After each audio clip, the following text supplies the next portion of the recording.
Okay, energy changes in a reaction, Hess's law. So in the last example, we talked about how we could use the delta H of formation to find different energies and then use that to predict the delta H of an overall reaction. But if we don't know all of the delta H of formations of the individual chemicals in a chemical reaction, we may still be able to find the delta H for the overall reaction using a trick called Hess's law. So the idea here is that if I want to know how much energy it takes to go from A to B, and I don't know this change directly, if I can come up with some other smaller reactions that when I add them all up I can eventually get from A to B, then I can figure out what A to B must have been. So what if I could say figure out if I went from A to C, and then from C to D, and then I went from D down to B. If I took all of these changes and I add them up,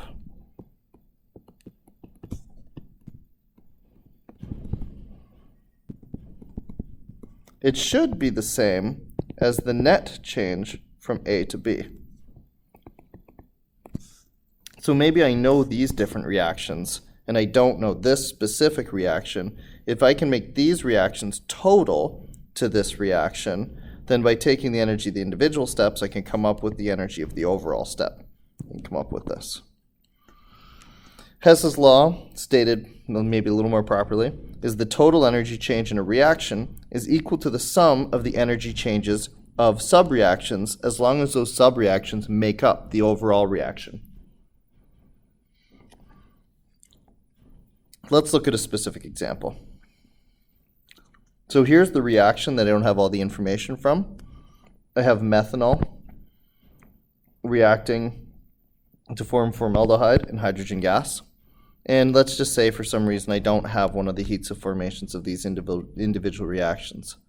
What would be easier, you could imagine an experiment to measure, is the combustion of methanol, the combustion of formaldehyde, and the combustion of hydrogen gas. So we could burn all these things in our calorimeter and measure the individual delta H's, and then we could hopefully use those to predict the delta H that I'm missing here.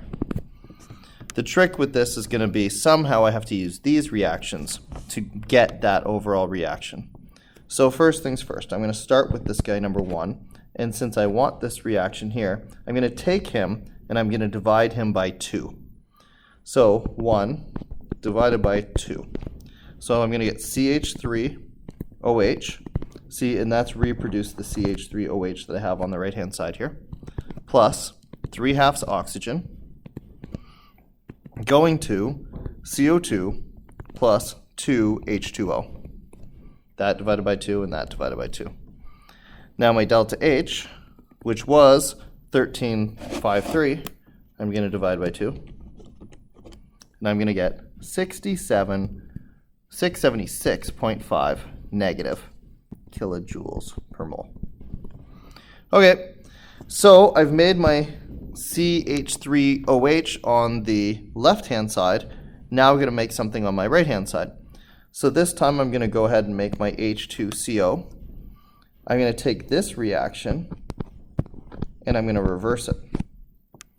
So instead of having H2CO on the left-hand side, I'm going to put it over on the right-hand side. So I get H2O here plus CO2, because those guys are in the front now, going to H2CO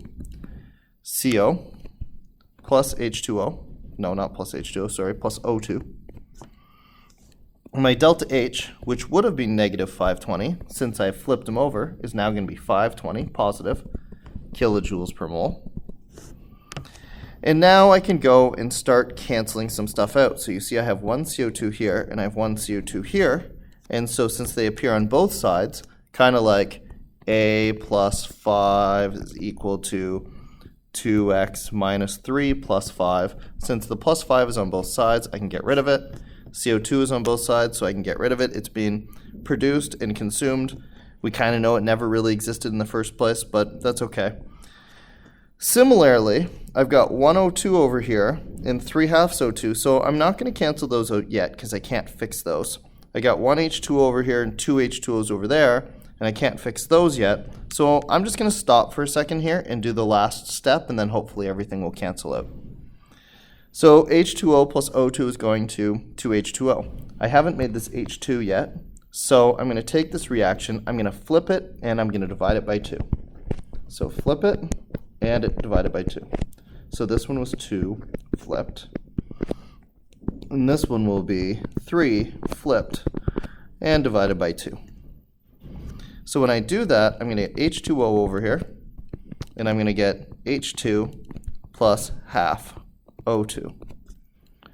So 1/2 plus 1, these guys total to 3/2 O2, and there's 3/2 O2 over here, so I can cancel those out. So we can imagine that those 3/2 O2 were created and then destroyed, and so they have no overall effect on the reaction. So that's both of those guys. Similarly, I have 1 and 2 H2Os here and 2 H2Os here, so that and that and that cancel out. And so by putting these three reactions in this place, I have CH3OH going to H2CO plus H2.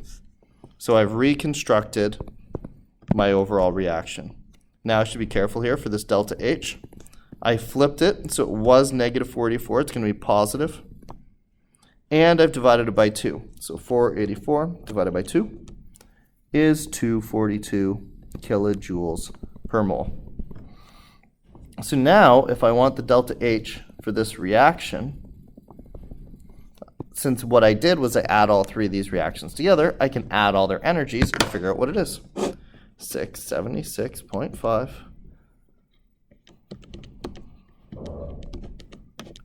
and I got positive 115.5 kilojoules per mole. So I added all those guys up, keeping their signs, being careful. So this would actually be an endothermic reaction. H2CO would require 115.5 kilojoules per mole to go through this reaction. And if this happened, that energy would be robbed from the surroundings and it would get colder. So here, we didn't have the delta H of formation for each individual thing. So we couldn't use our formula delta H equals delta H of the products minus delta H of the reactants. Instead, we could combust all of these things and come up with delta H's of subreactions that, when arranged cleverly, would result in the overall reaction. Keeping an account of how we rearrange them, by flipping them, we changed the signs, and by dividing by 2, we halved the numbers. We could then total all of our delta H's to come up with the delta H of the reaction. It'd be like being in a park at this spot A and wanting to get to this spot B. And there would be no direct path between the two, but you want to know your height change. But imagine you could go to another spot C and go up to C and down to B. If your height change here was up 10 meters and your height change here was down 15 meters, you'd be able to come up with your height change here being 10 plus that negative 15, or negative 5 meters. So that is Hess's law, and a clever way to find the delta H of reaction if we don't have delta H of formations, but instead have all of these subreactions that we can work with.